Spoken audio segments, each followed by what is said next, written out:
Welcome to the Sunriver Anglers Fly Tying Corner, where each month we bring you a new fly pattern to give a try to on our Central Oregon lakes and rivers. In addition to showing you how to tie each pattern, I'll feature fishing technique tips and tricks, and I'll cover some of the entomology behind each pattern to help gain a better understanding of the bugs that we're trying to imitate. I have field tested each of the patterns that I feature each month to make sure that they catch fish. I'll cover tying instructions for the fly as well as materials to help you be able to recreate these patterns on your own vise. I'm going to tie a red quill. This is a classic Catskill pattern tied in the style of a Quill Gordon and other Catskill patterns. I've deviated very slightly from the original pattern in the body material that I used and also in the tailing material that I used. But other than that, it's true to form and it follows the classic Catskill style of dry fly. This is an excellent pattern for our waters here in Central Oregon. I like to fish this fly on the Fall River to imitate the March Browns in about a size 14. Or in the fall, I'll use a very similar pattern for the mahogany dun that also hatches on the Fall River. So give this one a try. I think you'll like it. So let me review the materials for this pattern. I'll cover them one by one so you can understand why I selected each material for this pattern. For the hook, I'm going to use a Firehole 419 size 14. This is a barbless competition hook. For the thread, I've got a Vivas 16-aught in black. For the wing, I'm going to use a folded technique using a lemon wood duck feather off the side of the bird. And I didn't use the barred feathers. I used the pure lemon wood duck feathers for this for the wing on this fly. For the tail, I'm using whiting Coq de Leon in a dyed fiery brown. For the body, I'm going to use a hand-stripped peacock quill, and this is a Polish quill that I buy, and this is dyed brown. If you want to strip your own, use an eraser with a peacock barb out of the eye of the feather and strip all the little fuzzies off it, and you're good to go. For the hackle, I'm going to use a whiting saddle, dry fly saddle, in dyed brown.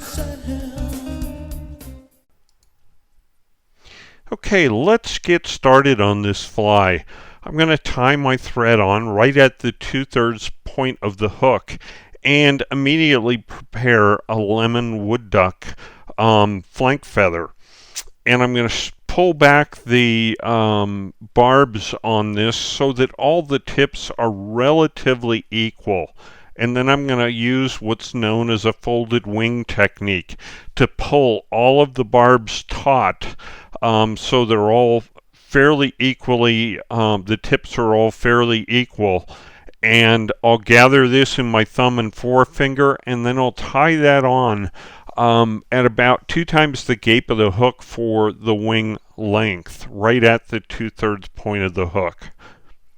And I'll clip off the butts at a sharp angle to build a little bit of a taper on this fly. And then I'm going to tie over the butts, leaving me with that nice taper. So next I'm going to measure out some barbs off my Coq de Leon Fiery Brown. I've selected out about 10 or 12 barbs off this feather, and I've evened up the tips as I stripped it off the feather. And I'll measure this out about 2.5 times the gape of the hook and clip the butts so that I'm landing the butts right at the little bump, which is the fall off from my wing tie-in. That'll help again bring that tapered body to this pattern.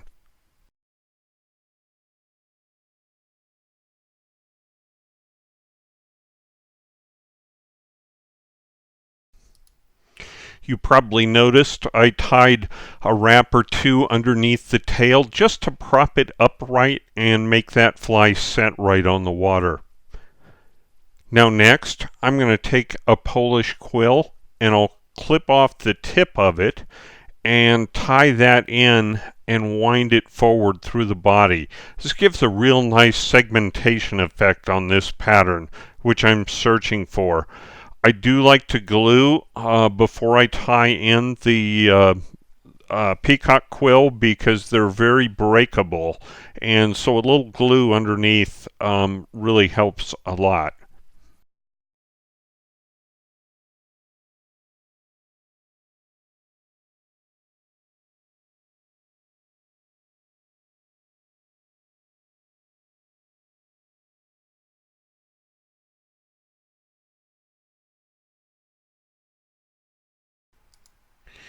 I'm winding this very carefully as I come forward to avoid hitting the tip of that hook, which will shear off that quill in a heartbeat. So I'll wind it all the way up to just behind the wing, and then I'll tie this off and clip off the excess.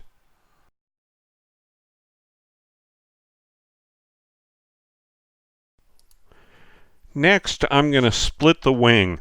So I'm going to start by tying some wraps right in front of the wing to help prop that up at a 90-degree angle. I'm going to wind a number of wraps right at the very base of that wing. And once I've got that done, I'll take my scissors and split the barbs about 50-50, and I'll send through a couple of figure-8 wraps in between each wing.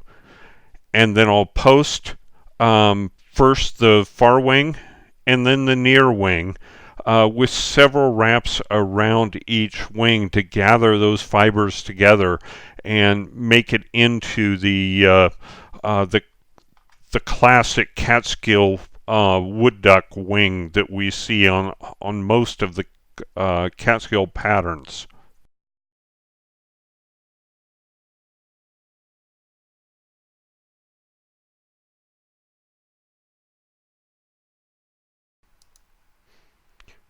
Let me rotate the vise slightly so you can see how nicely this split wing looks on the pattern.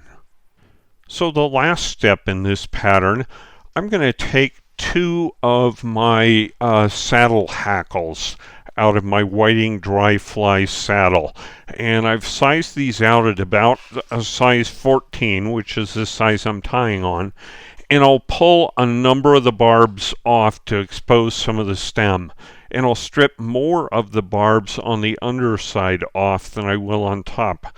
That helps those first wraps of the barb lay right on the fly itself. So once I've got that fully tied in, I'll bring my thread to the head of the fly, and then I can take these 2 hackles and wind them forward married together with a couple of wraps behind the wing and then a couple of wraps in front of the wing. And lastly, I will tie this off. I'm going to pull these feathers straight upright. I'm going to cross the stem with my thread and then pull the feather back toward me and wind over it.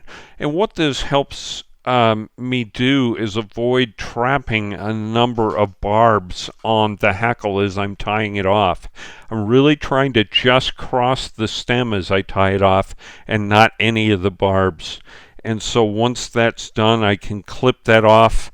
I can put in a whip finish or 2 and then go ahead and clip off the excess and clip off my thread to finish this fly. I will also probably put a little bit of head cement, or perhaps in this case I've used a little bit of UV resin as head cement. This is Solariz Bone Dry, and it puts a nice shiny head on the fly to finish it up. So let me spin this around in the vise so you can see all sides of the Red Quill.